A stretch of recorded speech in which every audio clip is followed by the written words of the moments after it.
Après le petit guide achat smartphone à moins de 500 euros, beaucoup m'avaient déjà demandé un petit guide achat tablette rapide. Ici, on va faire la même chose. Un petit guide achat tablette pour la rentrée à moins de 500 euros. J'ai pas envie de dépenser plus. Pourquoi? Parce que ça va être une petite tablette pour regarder les mails, les réseaux sociaux, etc. Faire nos mails, bien évidemment, répondre et toutes ces choses-là, mais on va pas aller dépenser plus. Donc, on va vraiment commencer sur de l'entrée de gamme, aller jusqu'à 500 euros maximum. C'est des tablettes à 500 euros qu'on peut déjà travailler dessus. Comme ça, on se ruine pas le portefeuille, on se ruine pas le compte en banque juste après les vacances et sûrement peut-être après avoir acheté un smartphone pour la rentrée. C'est parti.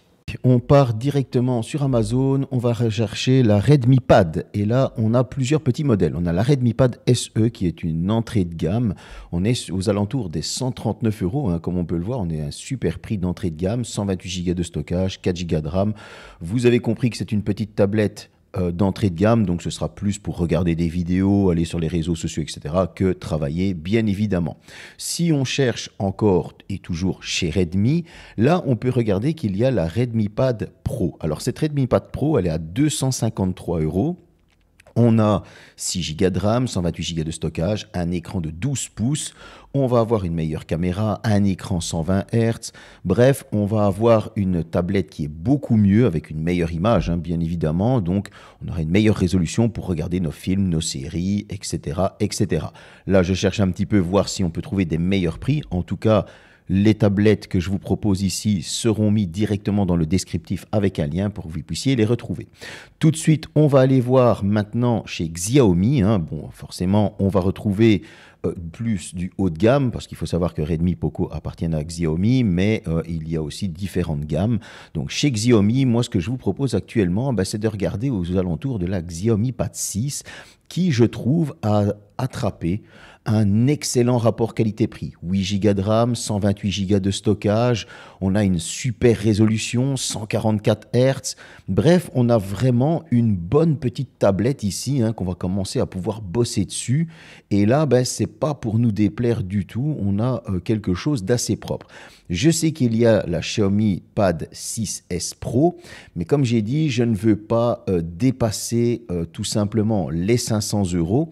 On va aller voir, mais tant qu'elle est au-dessus des 500 euros, voilà, on est à 547 euros et j'avais dit que cette vidéo ne dépasserait pas des tablettes de 500 euros, donc on va se contenir. On va aller voir maintenant tout simplement chez Poco. Et oui, Poco aussi a des tablettes, donc la petite Poco Pad. Vous allez retrouver cette Poco Pad ici en 12 pouces, 8 Go de RAM, 256 Go de stockage, un écran 220 Hz.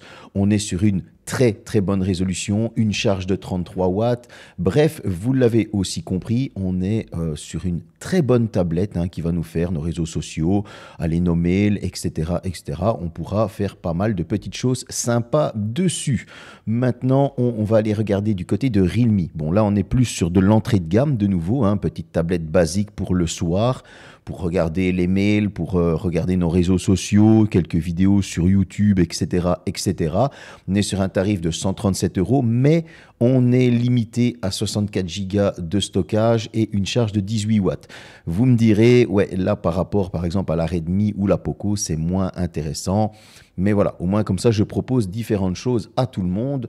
C'est logique. Là, ici, une petite tablette vraiment que moi, j'avais appréciée, c'est la OnePlus Pad.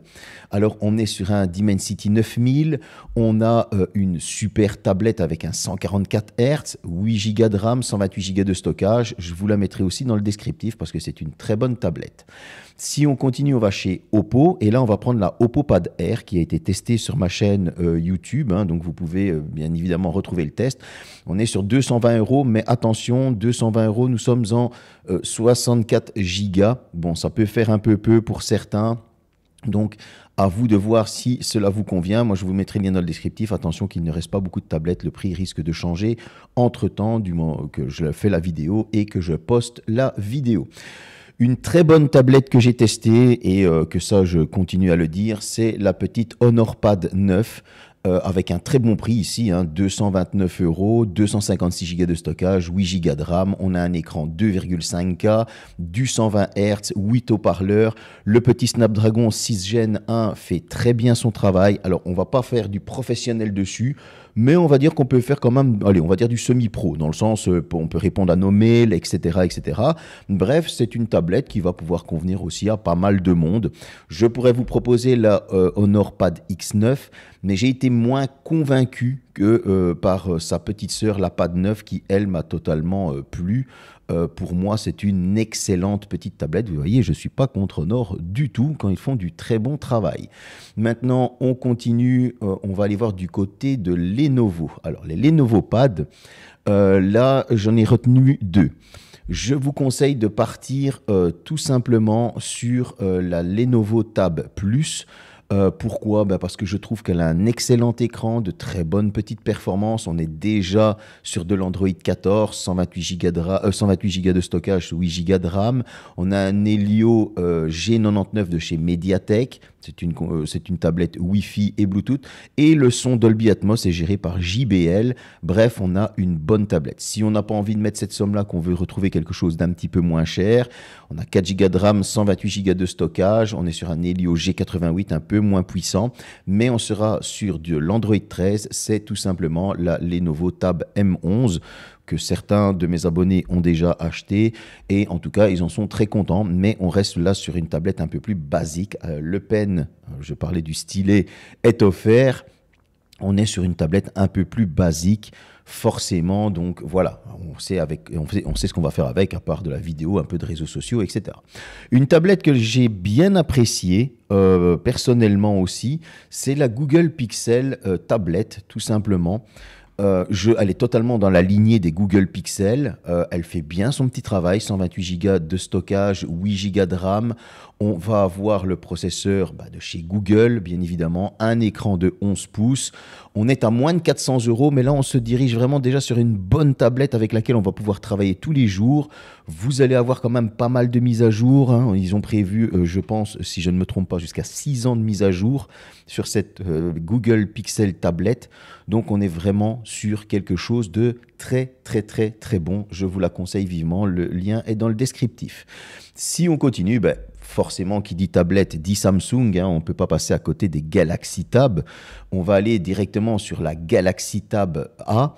Et là, dans les Galaxy Tab A, je vais vous en conseiller une seule, malgré que j'en ai testé plusieurs. Je préfère partir directement sur une Galaxy Tab A9 Plus. Pourquoi? Parce qu'à mon sens, je trouve que c'est la tablette chez Samsung qui a le meilleur rapport qualité-prix, qualité écran, un peu la photo, on va avoir la puissance, etc. Bref, c'est une tablette, certes, entrée de gamme, mais en tout cas, elle a un certain confort d'utilisation. Et regardez, ici, on est sur une promo boutique Samsung Amazon à 192 €, donc moins de 200 €. Pourquoi s'en priver d'avoir une aussi bonne petite tablette? Tous ceux qui l'ont acheté m'ont donné d'excellents retours. Ça fait plaisir. Toujours, bon là on est encore chez Samsung, hein, si vous voulez, je l'ai à 224 € ici avec du son 3D, hein, les 128 Go de stockage, etc. Je vous mettrai le lien dans le descriptif. Attention qu'il ne reste que 11 exemplaires, donc à voir si elle sera encore disponible au moment de la sortie vidéo, mais je vous mettrai quand même le lien. Dans les Galaxy Tab S9, si on veut se diriger vers quelque chose pour travailler, là on va se diriger vers une S9 FE qui est à moins de 500 €. On est à 499 € avec 256 Go de stockage. On a de l'IP68, on a le S Pen qui est inclus. Donc, on va avoir une tablette pour travailler. Là, elle est en rose à 499 €. Si on prend d'autres couleurs, c'est un petit peu plus cher. Mais si on la prend en argent, donc en gris, eh bien là, vous la retrouvez à 476 €. Donc, on a une très, très bonne promotion pour une excellente petite tablette. Là, on est vraiment sur quelque chose de très très propre. On va pouvoir bosser dessus. On va pouvoir aussi regarder nos films, nos séries, hein, évidemment, aller sur les réseaux sociaux. Bref, vous l'avez compris, c'est une très bonne tablette avec laquelle on va pouvoir faire pas mal de petites choses, c'est sûr et certain. En tout cas, maintenant, on va partir, on va aller chercher un petit peu autre chose. Et qui dit tablette, on est obligé de passer par l'iPad. C'est la dernière de la sélection, moins de 500 €. Et là, on va prendre l'iPad 10e génération. Bon, ici, il est en bleu, 439 €. Je pense qu'on peut l'avoir un petit peu moins cher en changeant la couleur. Si on la prend en argent, oui, 427 €. Hein. Bon, c'est pas chez Apple que vous allez avoir les meilleures promotions, vous le savez. Mais en tout cas, c'est une très bonne tablette avec une bonne autonomie. C'est dommage que Apple reste fixé sur ce 64 Go de stockage. Franchement, je trouve qu'il est grand temps de leur part de passer à minimum 128. En tout cas, on a une puce Bionic A14 qui a déjà fait plus que ses preuves. Maintenant, à voir dans les futures mises à jour comment ça se passera avec l'intelligence artificielle, mais je voulais terminer par l'iPad parce que ça reste quand même une très bonne tablette qui fait ses preuves, avec laquelle on va pouvoir bosser. Bon, là, vous avez les accessoires, hein, tout ce qui est pencil, le clavier, etc. Vous savez, on est chez Apple, il va falloir mettre la main à la poche encore une fois. Voilà, le petit guide achat de tablette pour la rentrée est fait. Si j'ai encore une idée, je vous ferai un petit guide supplémentaire pour la rentrée. Mais je pense qu'entre les smartphones et les tablettes pour la rentrée, on a déjà dépensé pas mal. Peut-être un petit guide achat PC portable, ce serait peut-être pas trop mal ça pour la rentrée.